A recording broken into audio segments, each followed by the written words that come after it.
Hello welcome back, this is Rajkamal. Hello guys, आज का topic देखूंगा सिंक्रोनस मोटर। ओके, ये हमारा आखिरी यूनिट होगा। इसके अंदर हम देखने वाले हैं सिंक्रोनस मोटर किस तरीके से काम करता है। एक्चुअली सर ध्यान रखना, सिंक्रोनस मोटर आपको जब भी डिस्कस कराया जाता है इसका मतलब that motor will run at synchronous speed. और सिंक्रोनस स्पीड को आप अच्छे से जान रहे हो, एनएस जो फील्ड एक इमेजिनरी रोटेटिंग फील्ड है जो आपके पिक्चर में भी दिख रहा है सर, इसी की स्पीड होती है। सो इसी स्पीड से इस बार क्या करेगा, ये रोटर रोटेट करेगा। इंडक्शन में क्या था, सिंक्रोनस स्पीड से पीछे रोटेट कर रहा था, लेकिन इस बार ये मामला सर आपको एकदम क्लियर हो जाएगा कि सिंक्रोनस स्पीड से आपका रोटर स्पीड रोटेट करता है। That's why known as synchronous motor. Clear now, तो चलिए सर इसके बारे में अच्छे से समझ लेते हैं एक बार कि ये क्या है, किस तरीके से ये चीजें हैं और इनको अच्छे से अपन कॉन्सेप्ट क्लियर करते हैं। चलिए सर, तो सबसे पहले इनको बहुत अच्छे से समझने के लिए सर कुछ चीजें बेसिक फैक्ट्स मैं आपको बता देता हूं, फिर हम इनको अच्छे से समझने वाले हैं। चलिए आइए सर, सबसे पहले अबाउट सिंक्रोनस मोटर। अगर सर आपको कोई सिंक्रोनस मोटर कहता है तो इसके कुछ बेसिक पॉइंट आपको पता होना चाहिए, क्या होते हैं सिंक्रोनस मोटर। सिंक्रोनस मोटर के कुछ बेसिक पॉइंट कि synchronous motor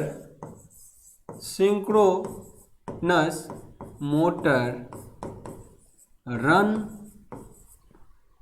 always at synchronous speed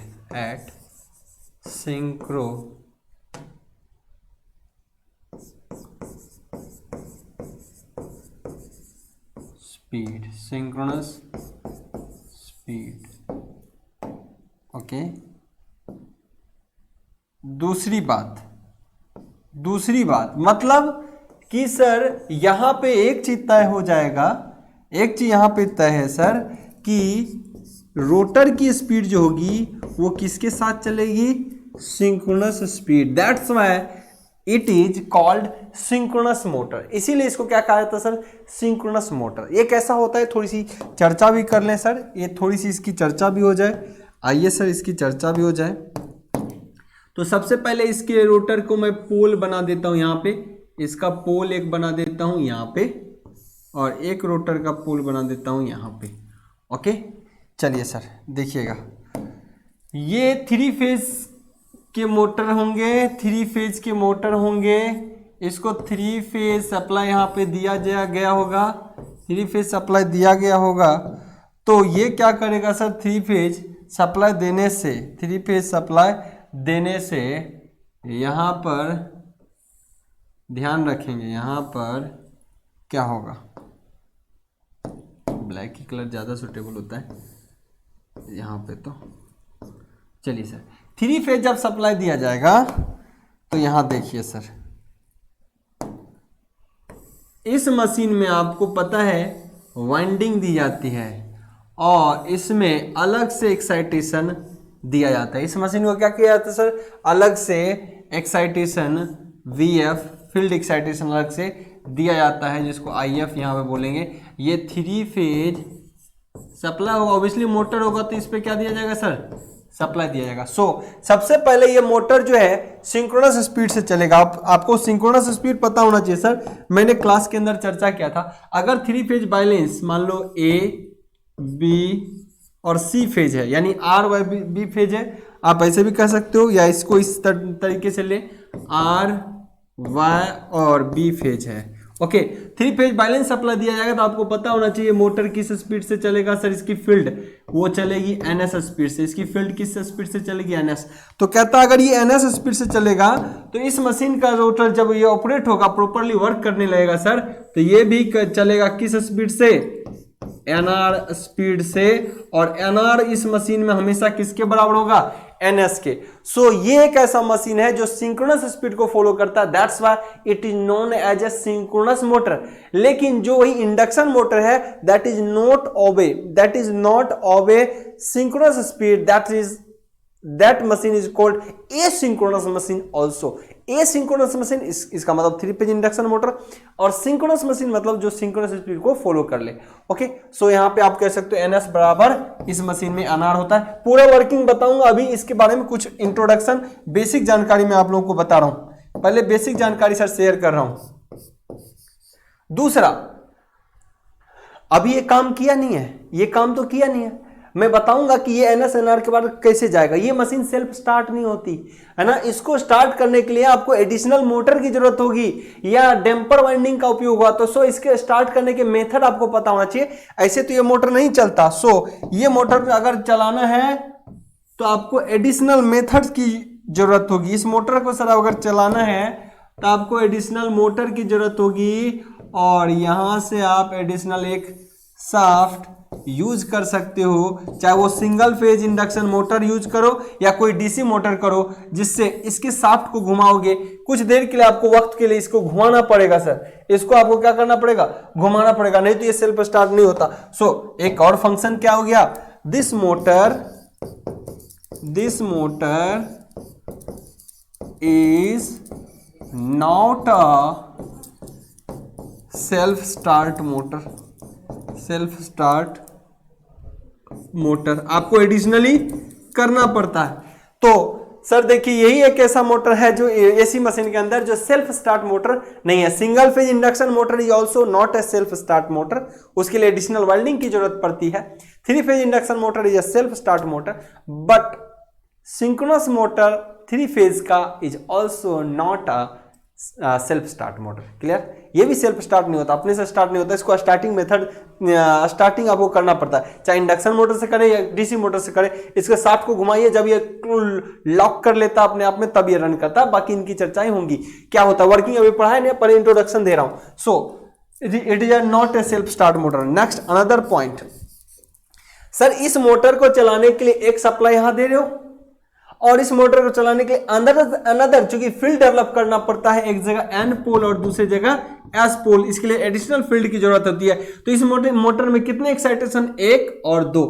that's why synchronous motor is also known as double excited motor. Okay, इसीलिए इसको बोला जाता है डबल एक्साइटेड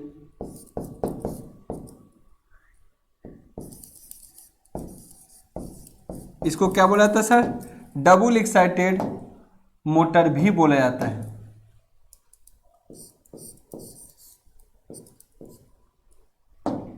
इस मशीन को क्या बोला जाता है सर, डबल एक्साइटेड मोटर भी बोला जाता है।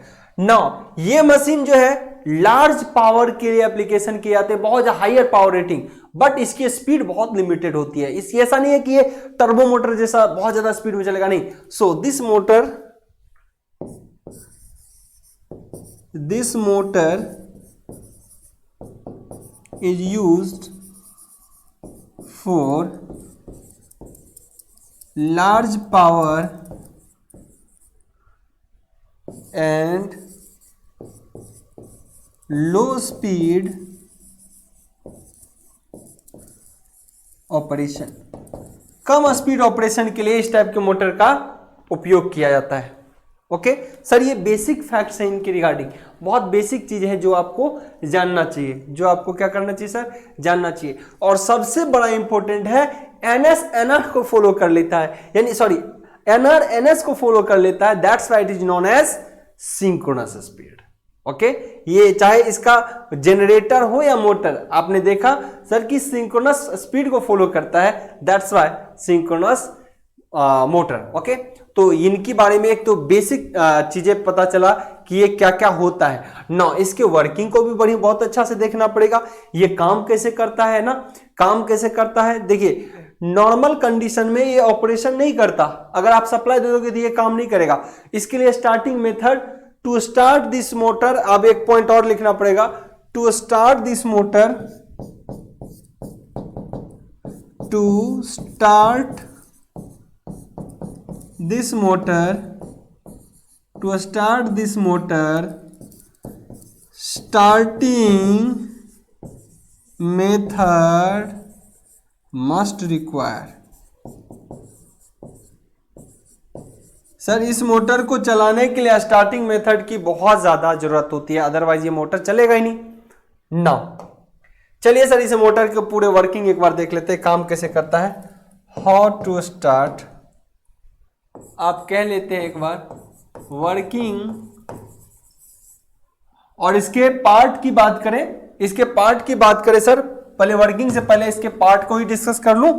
वर्किंग से पहले अगर इसके पार्ट को डिस्कस कर लूँ तो शायद ज़्यादा बेहतर होगा। Wait a second, wait a second, wait a second sir. Working से पहले अगर इसके पार्ट को अगर डिस्कस कर लूँ मैं तो मुझे लगता है ज़्यादा बेहतर होगा।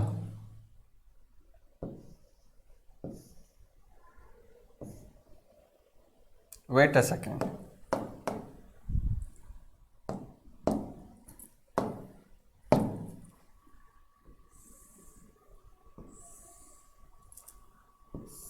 ये इसका रोटर है,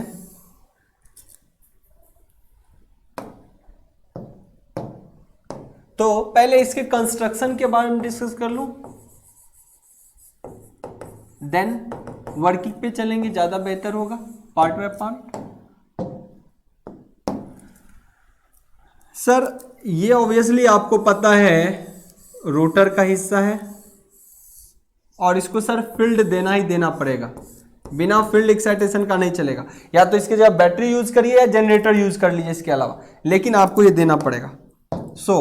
ये आपको एडिशनल बैटरी की जरूरत देनी ही पड़ेगी एक्साइटेशन। और ये आपका क्या होगा, यहाँ पे एक एन पोल का निर्माण होगा एक जगह एस। नाउ अनदर सप्लाई आपको प्रोवाइड करना ही पड़ेगा सर 3 फेज का, है ना।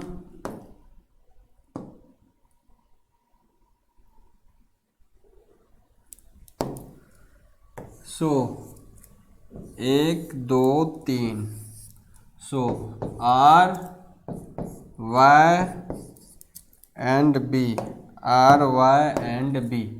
सो this is stator, stationary part है, and this is rotor, rotating part machine का।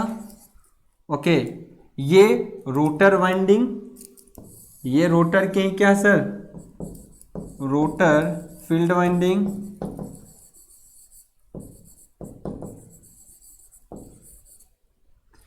इस पे स्टेटर की वाइंडिंग होगी। ओके आपको एडिशनल यहां पे जो यूज किए जाते हैं वो सब चीजों की चर्चा होगी। Now main part of construction point of view, इसके अंदर भी 2 पार्ट होंगे सर। कौन कौन सा पार्ट, पहला होगा sir stator and second word part is rotor. Okay stator क्या कंसिस्ट करेगा, बाकी सारे पॉइंट्स नोट्स में आपके होंगे, बाकी देखिएगा। Stator consist main winding which carry supply, which carry supply current, and about rotor की बात करूं, it is a rotating part of machine and it carry क्या कर रहा है sir, it carry field winding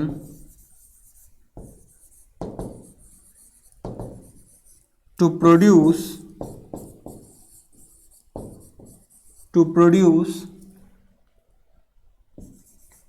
magnetic field। Sir इस machine में आपको पता है हमेशा, क्योंकि इसको कोई कट कर देंगे, ये क्या होगा मैग्नेटिक फील्ड, क्योंकि परमानेंट पोल डालते नहीं, परमानेंट पोल नहीं डालते तो इलेक्ट्रोमैग्नेट पोल डालेंगे, तो ये कैसा पोल होगा, इलेक्ट्रोमैग्नेट सप्लाई, इलेक्ट्रिकल सप्लाई देते हैं तो उससे इलेक्ट्रोमैग्नेट पोल डेवलप होता है। ओके सो इनका भी पता होना चाहिए ये पोल कैसा होता है। So which produce magnetic field, magnetic field produce करेगा, तब यहाँ एन पोल और यहाँ एस पोल, और ये लॉकिंग टेंडेंसी से काम करता है। ये क्या करता है सर, लॉकिंग टेंडेंसी से। ओके सो अगर मैं बात करूं here, we provide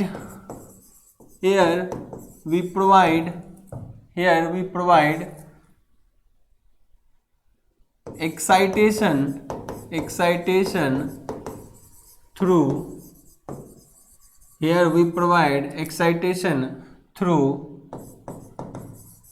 field winding, excitation through field winding. Here we provide excitation through field winding to rotor that produce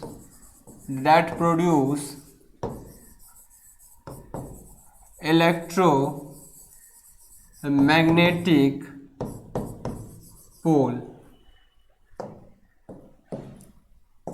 and this is mainly done for, यह mainly किसके लिए किया जाता है? For the locking of rotor and starter pole.